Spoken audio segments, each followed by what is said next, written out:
crafty friends, it's Jess Crafts for Mint Owl Studio, and today I'm here to share a rainbow card featuring our brand new Coffee Craze stamp set from Mint Owl Studio. It is perfectly aligned with the Coffee Lovers Blog Hop, which is going on right now, and even though the card that I'm showing in the tutorial today does not include the coffee images, there are 4 cute coffee cups in the stamp set, and I have a bonus card over on the blog featuring a coffee image. I wanted to focus in on this card though because I had a fun reverse stamping technique where I show you how to use the back of your stamp to add some fun simple color. To start off my card, I wanted to create a little rainbow of these sugar packets because I really liked that sentiment. Thanks for sweetening my life, and I thought it was a fun way to use the sugar. I'm going to be cutting out some masks of the sugar because I will layer them so that they appear like they're sort of falling from the sky, some behind the others. And I also show in the video how you can use post-it notes to do some masking. There are some reasons to prefer the masking tape to the post-it notes. However, if that's what you have, it will certainly do the job.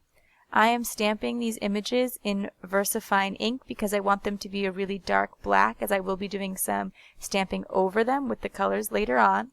And I am making sure that in between the layers I actually try to dry the ink a little bit because sometimes when you lay a mask on the VersaFine it will pull it up. And I talk about that a little bit later too because VersaFine isn't a very fast drying ink, and so sometimes stickiness will pull it up. Accidentally smudging it with your finger is possible because it's a pigment ink. So in this particular area of the card, I wanted it to appear like 2 of the sugar packets were in front of another one. And so I tried to think about how much space I would need to still keep the sugar word intact, as I wanted to kind of keep that on all of them. And then I just stamped them a little bit far apart and covered them both with a mask.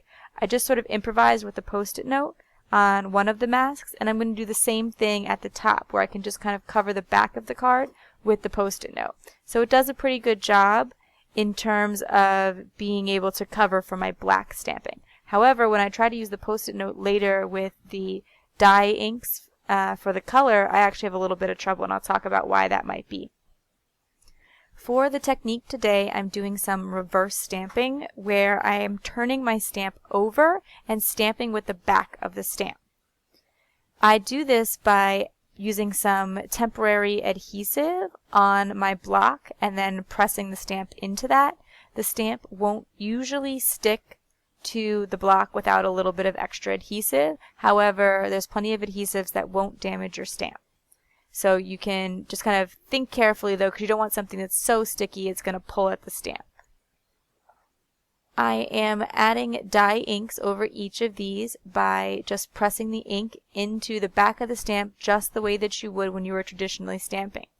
However, as mentioned before, because I'm working with the VersaFine, it's staying wet a little bit longer than anticipated, and what I'm finding is that when I stamp down, I'm actually pulling up some of the black ink onto the back of the stamp, and that is causing some double stamping, because if you stamp it down and it pulls up some black ink and then you re-ink it and stamp it, that black ink is going to now come off on your project.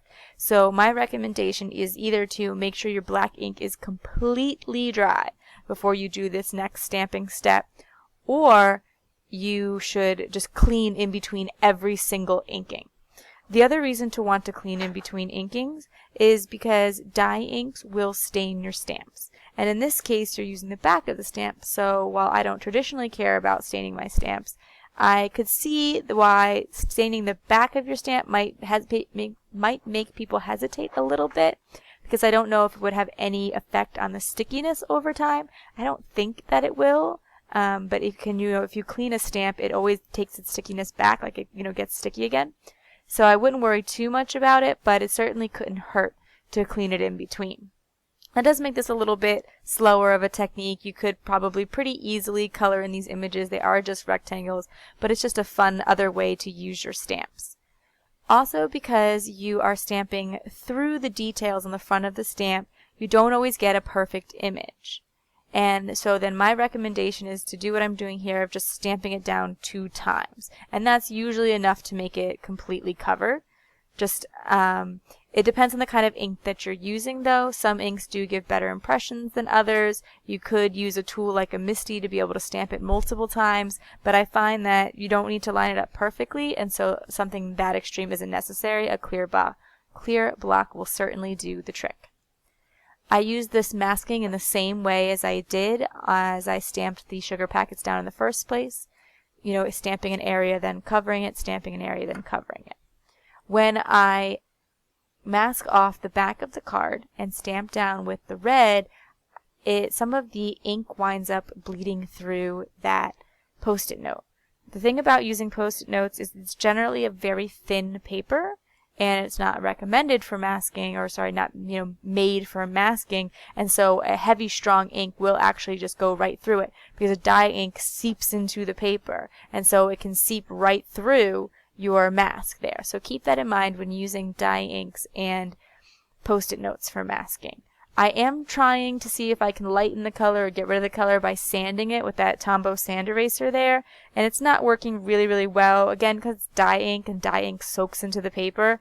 The Tombow sand eraser is amazing for picking up pigment ink. It will take your pigment ink right off the paper with no problem. However, dye ink, not so much. And that is the back of the card, so I'm kind of just going to let it go. But the other idea is that you could take a white gel pen and just sort of cover that area. Now I'm on to a little bit of extra embellishing. I am so excited because Mint Owl Studio released the Kaleidoscope Mix, which is every color of the rainbow in sequins in the same bag. And I love to make rainbow cards, and so I will be using this all the time. I want to be able to always just have every color of the rainbow at my fingertips in one bag, and because there's such an extensive amount in the bag, I could even see like making a rainbow on the front of a card just with sequins, like a whole arc of green and then blue and then purple right on the front of the card.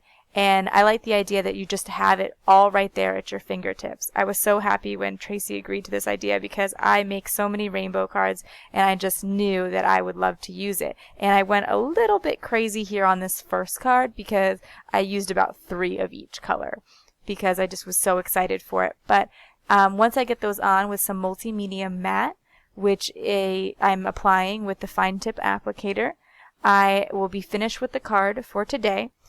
As mentioned, I do have a bonus card over on the Mint Owl Studio blog and over on my personal blog to join in with the blog hop. So be sure to check that out as well. If you like this video, please give it a thumbs up. If you're interested in more crafting tutorials featuring Mint Owl Studio stamps, be sure to subscribe to this channel and check out all of the social media links in the video description below. Thanks for watching. Bye.